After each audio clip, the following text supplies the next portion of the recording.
ان الصفا والمروہ من شعائر اللہ۔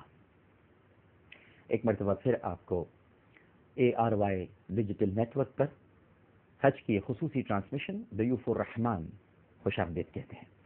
اور اس وقت ہمارا جو ناظرین کرام سیگمنٹ ہے وہ قرآن پاک میں موجود حج کی آیات جہاں تلقین کی گئی ہے، جہاں حج کا ذکر ہے، تذکرہ ہے شاعر اللہ کا یا شاعر اللہ، ان کا جہاں پر ذکر ہے، تذکرہ ہے، ان کی تلاوت کی جائے گی۔ اور ہمارے ساتھ تشریف فرما ہے ملک کے ممتاز اور نامور قاری، کیو ٹیلی ویژن پر آپ ان کے اکثر و بیشتر پروگرامز دیکھتے رہتے ہیں۔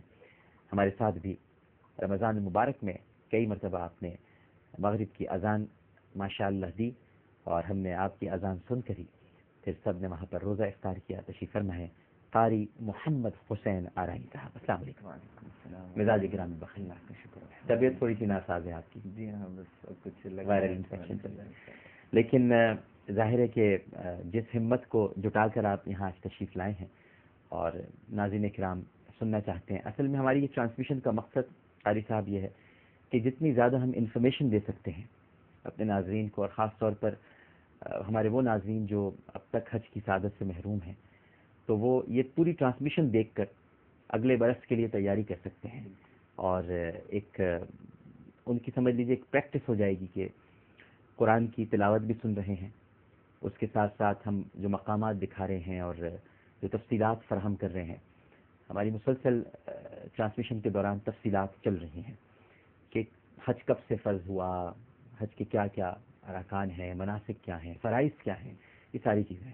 تو یہ جو آج پروگرام ہے خاص طور پہ جو آپ کو ہم نے زحمت دی ہے کہ لوگوں کو یہ بھی معلوم ہونا چاہیے کہ قرآن پاک میں حج کا تذکرہ کہاں آیا ہے، اور یہ جو شاعر اللہ ہیں ان کی ہماری زندگی میں کیا اہمیت ہے۔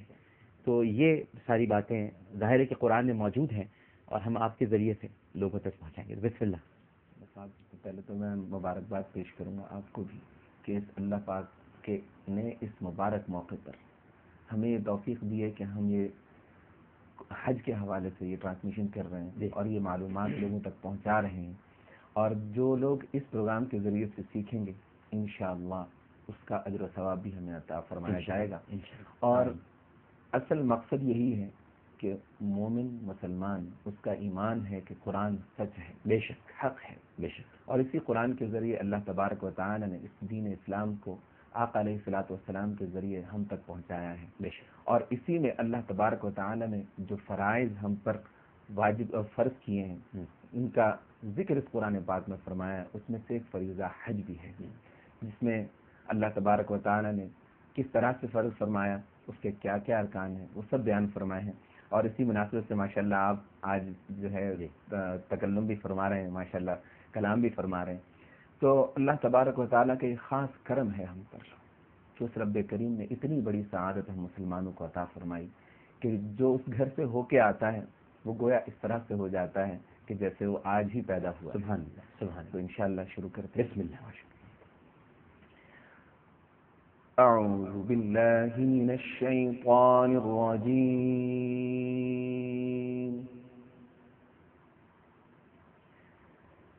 بسم اللہ الرحمن الرحیم،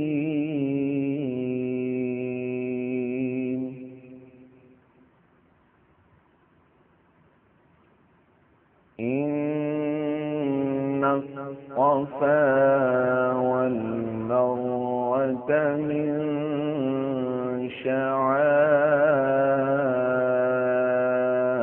شعائر الله،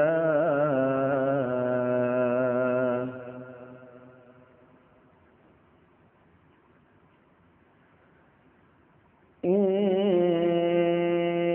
الصفا والمروة من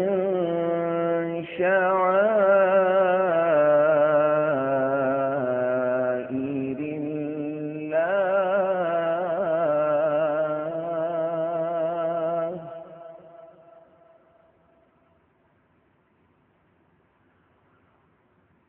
فمن حج البيت أو اعتمر فلا جناح عليه أن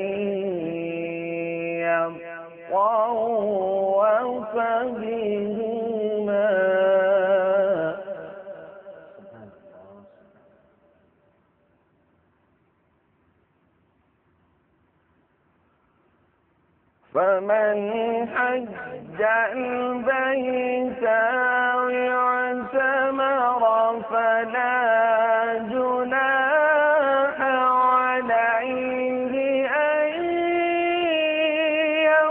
يطوف بهما. سبحان الله سبحان الله. ومن تطوع خيرا فإن الله شاكر عليم.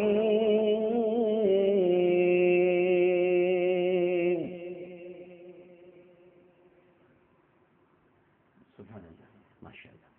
کا ترجمہ پیش کرتا ہوں. سورہ بقرہ کی 158 آیت ہے. بے شک صفا اور مروہ اللہ کی نشانیوں میں سے ہے. چنانچہ جو شخص بیت اللہ کا حج یا عمرہ کرے تو اس پر کوئی گناہ نہیں کہ ان دونوں کے درمیان چکر لگائے. اور جو شخص اپنی خوشی سے کوئی نیکی کرے تو یقیناً اللہ بڑا قدر شناس اور بڑا خبردار ہے. ناظرین کرام، یہ جو شعائر ہیں یہ شعیرہ کی جمع ہے. اس کے معنی علامت کے ہیں. احناف کے نزدیک صفا اور مروہ کے درمیان دوڑنا واجب ہے، اور اس کی تعبیر کی وجہ یہ ہے کہ زمانہ جاہلیت میں صفا پر اعصاف اور مروہ پر نائلہ کے بت نصب تھے. آپ کو ایک اور حیرت انگیز بات بتاؤں، ہم لوگ ان چیزوں کو نوٹ نہیں کرتے، لیکن حبل کا نام آپ نے سنا ہوگا. یہ سب سے بڑا بت تھا جو خانہ کعبہ میں. آج ایک حبل نام کی سیٹلائٹ ہے جو یہود و نصارہ نے بنا رکھی ہے تاکہ ہم بار بار یہ نام لیں، حبل حبل کے ہیں. اسی طرح نیٹو جو فورسز ہیں ان کا ایک مکمل دستہ ہے جسے اعصاف کہا جاتا ہے، تو ہم بار بار تاکہ اعصاف کے ہیں. اور یہ خاص طور پر ان مسلم ممالک میں بھیجے گئے ہیں اعصاف کے دستے کہ جن کو ہمیں اعصاف کہنا پڑے. یعنی اس وقت تو ظاہر ہے کہ لیبیا میں موجود ہیں، اس سے پہلے کویت میں تھے، افغانستان میں ہیں، تاکہ ہم بار بار اعصاف کہتے رہیں. تو یہ بھی ایک بڑی سازش ہے، اس کو بھی سمجھنا چاہیے. اسلام لانے کے بعد مسلمانوں کو اس جگہ کی صحیح ناگوار گزری جہاں پہلے بت رکھے ہوئے ہیں. اللہ نے فرمایا تمہیں تو حضرت حاجرہ علیہ السلام کی پیروی میں دوڑنا ہے، تم بتوں کی وجہ سے حضرت حاجرہ علیہ السلام کی سنت کو آپ ترک نہ کریں. تو صفا اور مروہ مکہ مکرمہ کے دو پہاڑ ہیں جو کعبۃ المکرمہ کے مقابل یعنی جانب شرق واقع ہیں. مروہ شمال کی طرف مائل اور صفا جنوب کی طرف جبل ابی قبیس کے دامن میں موجود ہے. حضرت حاجرہ علیہ السلام، حضرت اسماعیل علیہ السلام نے ان دونوں پہاڑوں کے قریب اس مقام پر جہاں چاہے زمزم ہے بحکم الہی سکونت اختیار فرمائی. اس وقت یہ مقام سنگلاخ بیابان تھا، نہ یہاں سبزہ تھا نہ خورد و نوش کا کوئی سامان. رضائے الہی کے لیے ان مقبول بندوں نے صبر کیا، اور حضرت ابراہیم علیہ السلام بہت چھوٹے تھے اور تشنگی سے جب ان کی جاں بلدی کی حالت ہوئی تو حضرت حاجرہ علیہ السلام بےتاب ہو کر کوہ صفا پر تشریف لے گئی. وہاں بھی پانی نہ پایا تو اتر کر نشیب کے میدان میں دوڑتی ہوئی مروہ تک پہنچی. اس طرح 7 مرتبہ گردش ہوئی اور اللہ تعالیٰ نے ان اللہ مع الصابرین کا جلوہ اس طرح ظاہر فرمایا کہ حضرت اسماعیل علیہ السلام کی ایڑیوں سے ایک چشمہ زمزم نمودار کیا، اور ان کے صبر و اخلاص کی برکت سے ان کی اتباع میں ان دونوں پہاڑوں کے درمیان دوڑنے کو مقبول بارگاہ کیا اور ان دونوں کو مہر عجابت دعا بنایا. شاعر اللہ سے دین کی نشانیاں مراد ہیں، خواہ وہ مکانات ہوں جیسے کعبہ، عرفات، مزدلفہ، جمار ثلاثہ، صفا، مروہ، منی، مساجد، یا رمضان، اشہر حرام، عید الفطر، عید الاضحیٰ، جمعۃ المبارک، ایام تشریق، یا دوسری علامات جیسے اذان، اقامت، نماز، باجماعت نماز، جمعے کی نماز، نماز عیدین، ختنہ. ناظرین کرام، یہ سب شعائر دین ہے.